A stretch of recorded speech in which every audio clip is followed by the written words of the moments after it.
This is the plaintiff, Eva Riles. She says the defendant, her cousin, moved into a house she found for her and helped her relocate and loaned her money for the first and last month's rent. Once her cousin moved in, however, she failed to pay any rent and was evicted. When she asked her cousin to reimburse her the money she laid out, her cousin told her she didn't have it. She knows that was a lie because her cousin just purchased a new car, for crying out loud. Family or no family, she's owed $3,925, and that's exactly what she's suing for.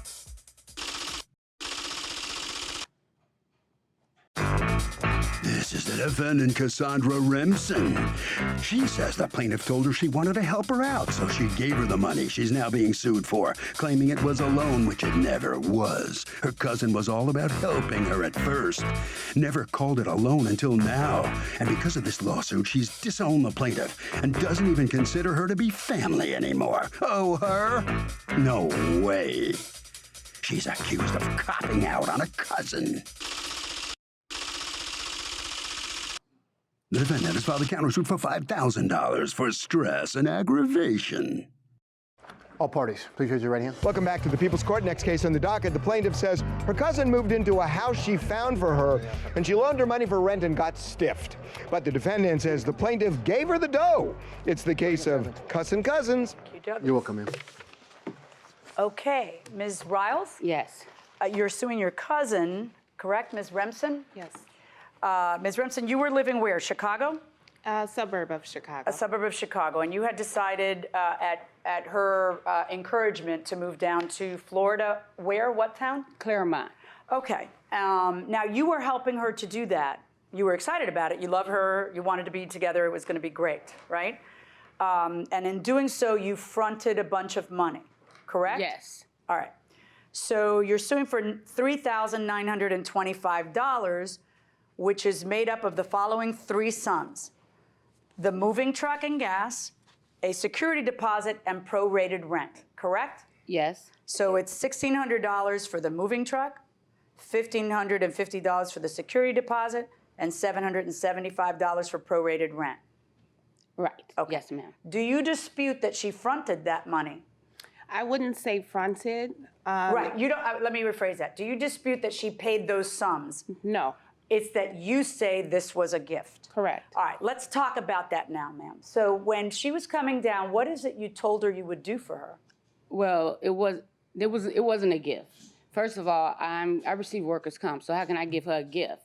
Basically, she was self-pity, me telling me that she didn't know if she was going to decide to pay her renew the lease in Hanover Park, Illinois, or she was going to move. Why was she, when you say self-pity, was she going through a tough time?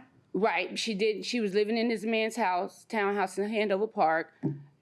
She was very distressed, like depressed. Her and her dad wasn't talking. They didn't have cable. So the kids were just home. This was during the summer. So she was talking to me, and I was like, well, why don't you try? She said she wanted to make a change. I said, well, you should come to Florida. I mean, I'm here alone, Why not? Everybody else does. Right. And I said, come to Florida. I said, I can help you. Go look around and see what's in your price range of what you can afford to pay. So it just happened to be that the owner across the street from me had a house in 5-10 minutes away in the development that was $1,550 a month. So I did relay this information to her, and she said, okay, well, I'm going to talk it over with my son. Now, you have how many children? I have 3. How old are they? They are 18, 11, and 6. Right. You can yank the 11 and 6-year-old easily, but the 18-year-old Not can so become much. And at the time, the child was what, 17? 17. Boy or girl? Boy. Yeah.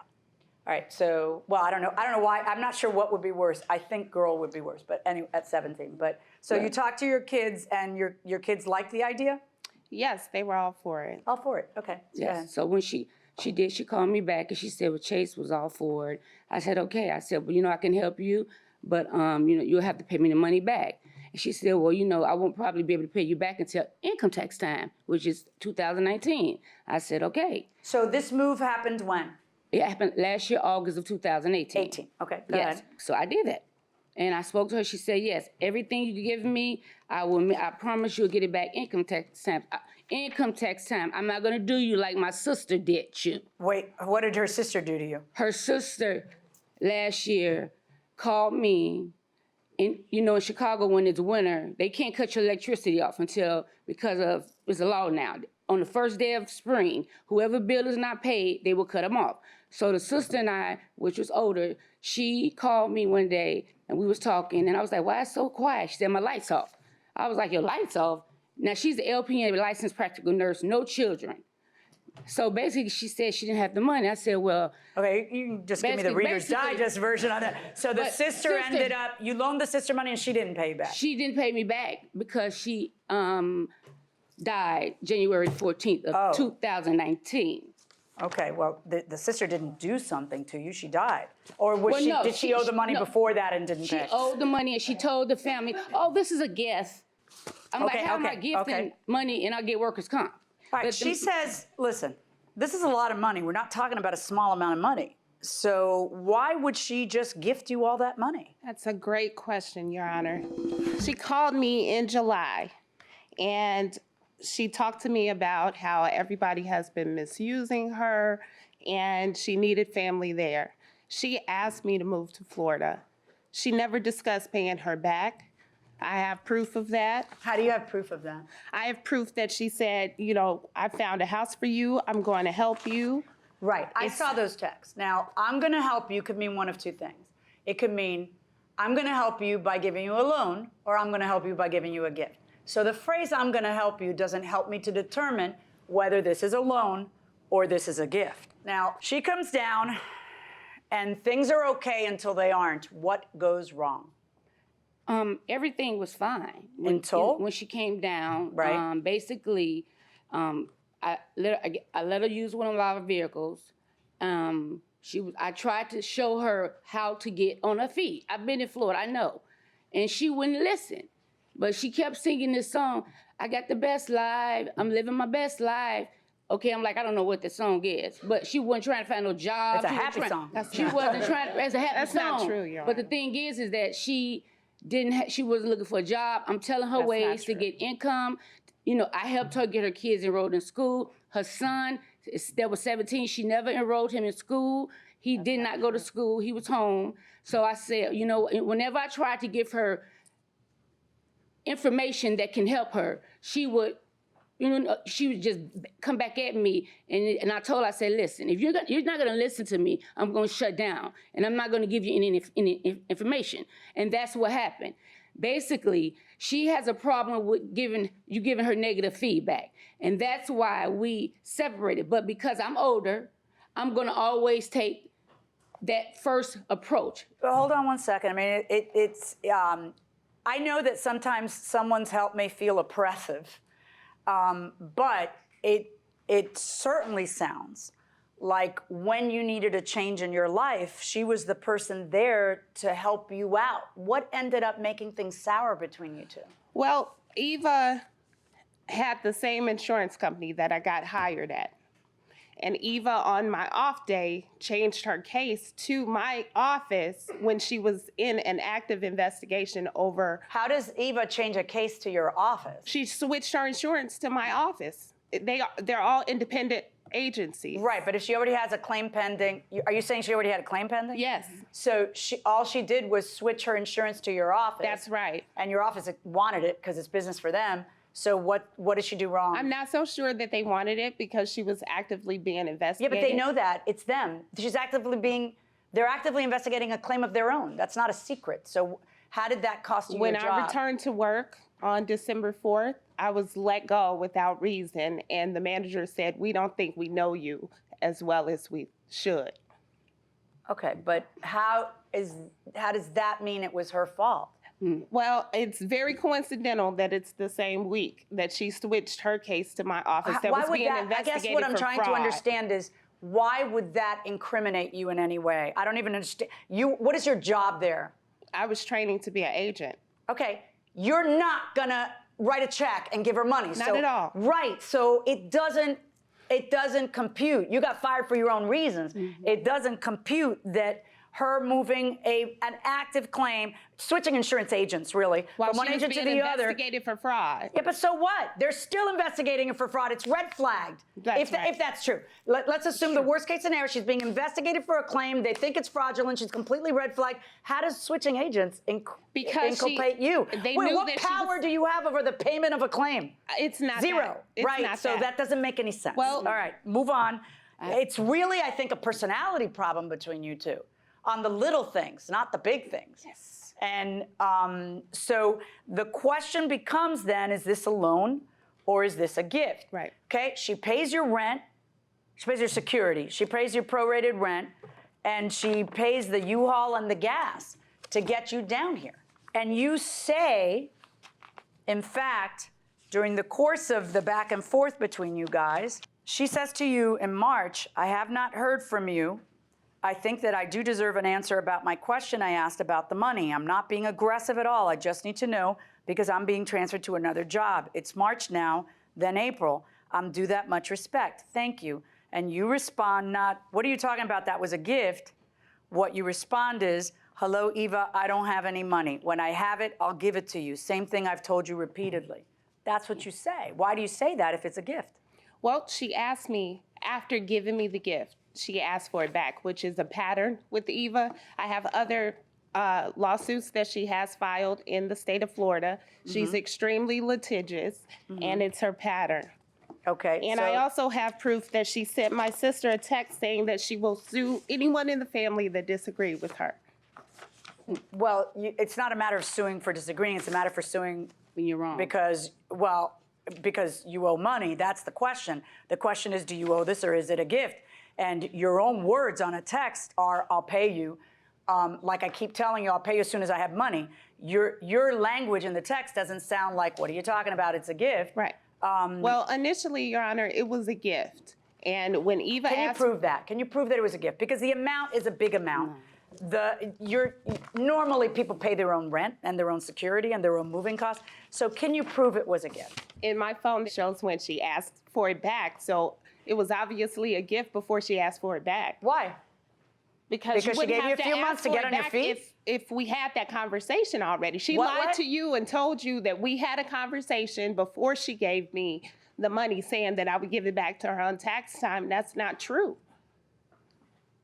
How does your phone prove that it's not true? Because I have a text asking for the money back. Yeah, that's because you hadn't paid it. And No, your no, response to ma'am. the text The is, first like time. I've said repeatedly, I'll pay you when I get the money. I'm speaking of the first time she texted me asking me for the money back after I was already in Florida. Okay, so what are you going to show me? A text where she asked you for the money back when you're in Florida? The first time. Right. Well, you're saying it's the first Well, time. it says, it's in her words, she said, Cassie, can you give me that money back when you get your taxes?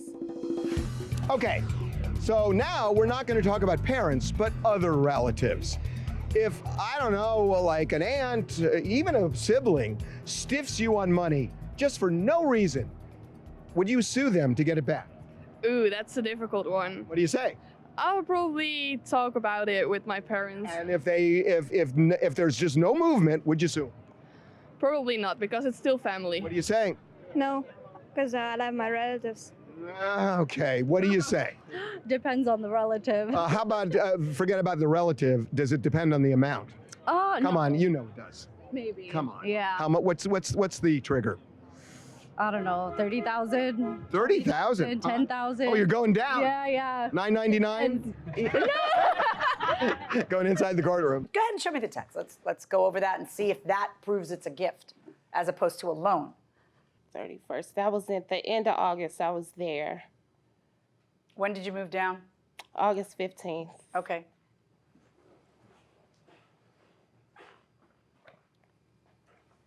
Cassie, would you be able to pay the money back around income tax time? Just the deposit plus the $1,600 plus the rent. Blah, blah, blah. Okay, so this is a screenshot that doesn't have a date. You didn't screenshot the actual date. So when was this? Tell me. It was the end of August. Okay, perfect. So here's your answer. Absolutely. That's okay. Thank you for making it even easier for me to rule against you. Your answer at the end of August was absolutely. Okay, good. We're done. No, we're not done. You have a counterclaim against her. Yes, ma'am. No. You have a counterclaim against her for $5,000. That's right. For stress and aggravation.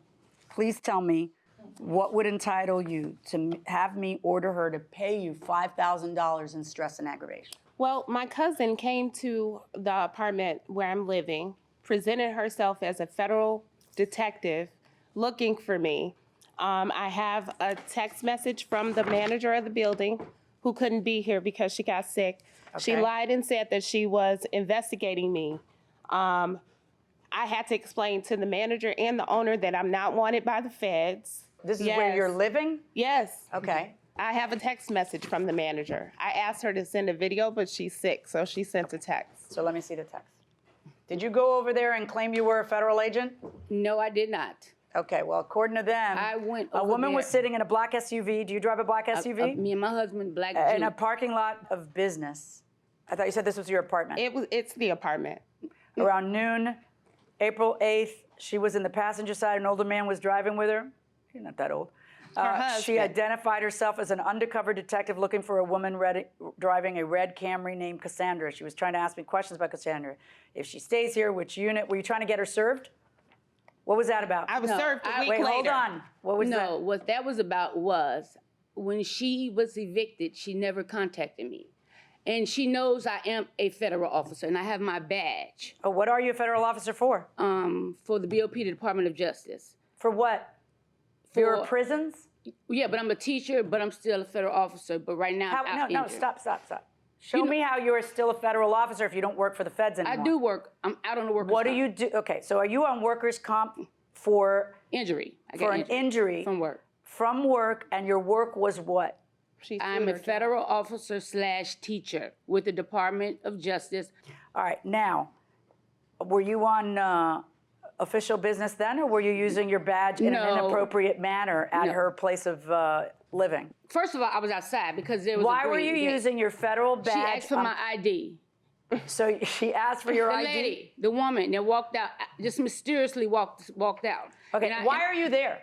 Because I wanted to verify the address In order to what, serve her? so I could take it to Orange County so they can serve her because I got she you. All right. left me. You left. So is that the sum total of the $5,000 stress and aggravation? Because we already talked about you had accused her of some shenanigans that cost you your job, but No, I'm not talking to you right now. I'm talking to her. But I don't find that you have proof of that. Is there anything else on that $5,000? Yes, Your Honor. She also told me that she would put me in prison, which is extremely stressful as a single mom with three small as children. anybody, I don't care. As a married dad, I think that would be stressful if it had any teeth to it. How is she going to put you in prison? I believe you. How is she going to put you in prison? She threatened me. That Right, I she know. would How put is me she in going to prison. put you in prison? She's a Why federal- would that worry you? That she? It worries- I'm going to put you in prison. How would that worry you? It worries me because she is a federal employee. Oh, and you think she could just pick out who she wants? And you go to prison, and you, and you, and you. I mean, what did you do that would land you in prison? Well, it's stressful when someone stalks you. Okay, we're done. and Counterclaim misrepresents 0, themselves. and on your claim against her, $3,925. Okay.